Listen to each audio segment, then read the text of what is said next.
Hey, this is Will. So in this video, I'm going to tell you what is the best VPN out there. And more than that, I'm going to tell you what you really need to look into when choosing a VPN and what kind of things you need to understand about VPNs and some of the other tips as well. Honestly, when I was choosing a VPN for myself, I read all of the articles, I watched all of the videos, and it was super confusing because every single video and article were giving me different information. Everyone was saying that different VPN is the best VPN, and I'm going to try and explain to you what you need to understand, how to choose, and basically how to overcome that confusion and actually decide which one is the best. By the way, I do have special discounts and bonuses, so check out all of the links in the description. So the first thing that I think most of the people will care about when it comes to VPN, and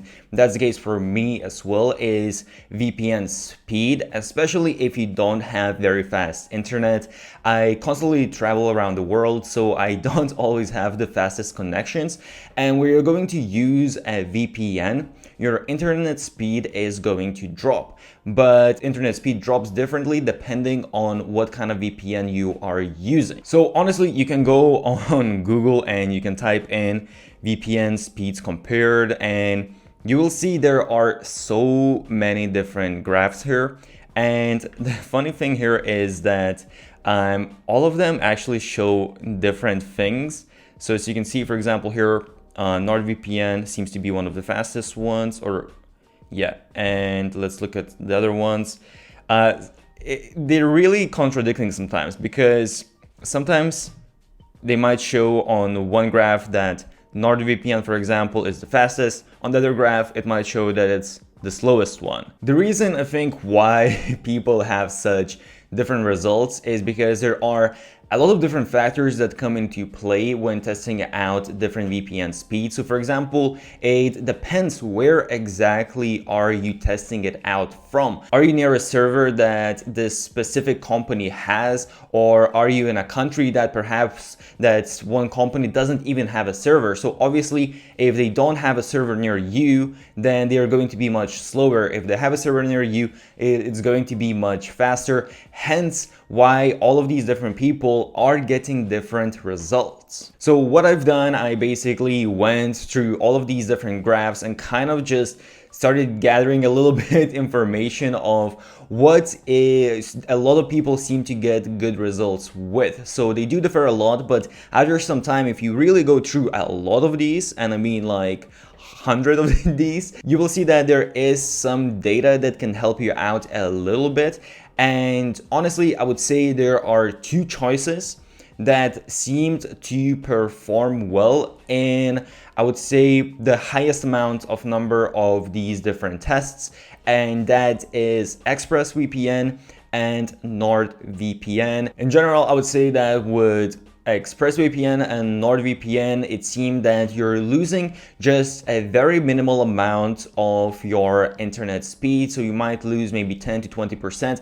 Again, it all depends where exactly you are based and all of these type of things.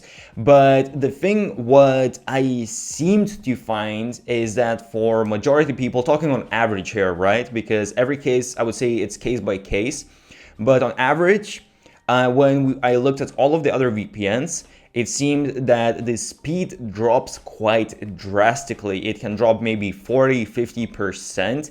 So that for me is really a no-brainer that I don't want to go for those solutions. But so one important thing that you have to do when you are going to choose these ones, I know I said that ExpressVPN and NordVPN I think is the best in terms of speed and all that, but you also have to look for your specific case.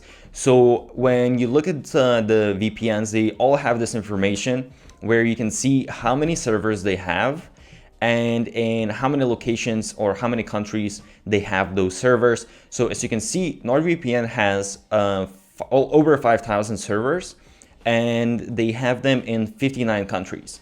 If we look at ExpressVPN, they actually have 3,000 servers, so almost half of NordVPN, but at the same time, They have them in 160 locations and 94 countries. So quite a few countries more. So this is something you have to basically look for yourself, depending on where you live or where you're planning to spend a lot of time, where you're planning to travel.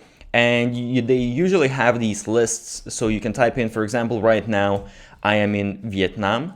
So if I put this in, as you can see here, they do have a server here. So this is going to, make the speeds somewhat better, knowing that they have servers here. If they wouldn't have my country here, well, you can still test it out. At the end of the day, it might still be good, but I would say it is quite a bit of a red flag. If I'm choosing, let's say, between ExpressVPN and NordVPN, and one has a server and the other doesn't in my country, then I would probably choose the one that has a server in my country. So if I go in here, you can see Vietnam as well, they have a server here as well. Another thing you want to keep in mind when choosing your VPN is how many connections can you have. So for example, here with NordVPN, you can have up to 6 devices. And basically, well, this kind of depends on how many you actually need, but also have a look on what kind of devices you can use it on. Whether they have the apps for if you're using Android, if you're using iPhone, if you are using a tablet, whether they cover all of those. And if, for example, if you look at ExpressVPN, you will see that, where is it? So they have 5 devices. So they have 1 device less. And that can be a problem, especially if you're sharing the VPN with someone else, with your family member or something like that. And when it comes, again, they also show you here, you can see 5 computers, 2 iPhones, 2 iPads, and a MacBook, or 2 computers, 1 Kindle Fire, 1 iPhone, so on and so forth. So something that you need to look into, especially if you're going to go for one of the budget VPNs, they might not support certain devices. So do keep that in mind. Another little thing is just the simplicity of VPN as well. For example, just to show you very quick, this is NordVPN, and with it, as you can see here, I have all of the different countries I can choose from, and basically I can just press a button, recent. As you see, I just use United States, and you have some presets for downloads, speed, browsing, and if we go to the settings, they do have everything very, very simple. So I can do auto connect, for example, and I can choose that it automatically connects to United States server. And I can even choose what server I want, if I want like a specific city or server itself. Another one thing to keep in mind as well, again, this depends case by case what exactly you're getting this VPN for, but some VPNs, they don't work as well when it comes to actually opening certain websites. So for example, a lot of people use VPN for Netflix, and certain VPNs do have issues connecting to Netflix or Amazon Prime or Hulu or whatever it might be. So I would, again, because I don't know whether it's the biggest companies or what, but ExpressVPN and NordVPN, they do definitely seem to not have that many issues when it comes to at least some of these big websites that smaller VPNs have issues with. So now if we look at the price, because this is obviously important, and at first I also didn't want to spend a lot of money on VPN, I wanted to get the best, cheapest deal possible, but honestly, I think, again, when it comes to speed, it didn't really make sense for me to get much cheaper VPN if my speed is going to drop a lot. And for example here, if we look at NordVPN, 1 month is $12, but 1 year plan is $5, and 2 year plan is less than $4 a month. And plus you get 3 months completely for free. So really that's basically just a cup of coffee a month, and that is it. And if we look at ExpressVPN, it's a little bit more expensive. So you have a 1 month plan again, but then you have 6 months is $10 and 12 months is $8.32. And when I look through all of the speeds and all of that, again, depending on where you're from and all that, but on average, I would say that ExpressVPN seemed to be a little bit better. It did seem to be a little bit superior compared to NordVPN, but at the same time, it is a little bit more expensive. So it's $8 compared to, if it's 1 year plan, it's $5 with NordVPN, and you can even get cheaper deal with 2 years. And you can find some VPNs that are cheaper. You can find some VPNs that are maybe $2 per month.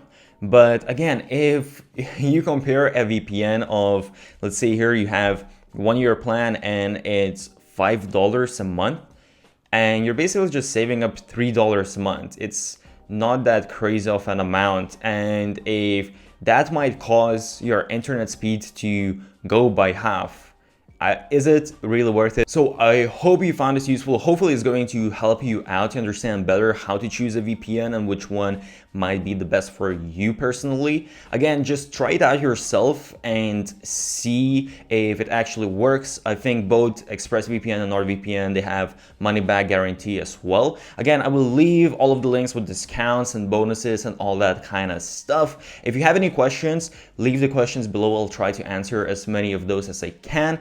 Make sure to check out my main YouTube channel for some very useful content. Also my Instagram for quick and actionable growth hacks.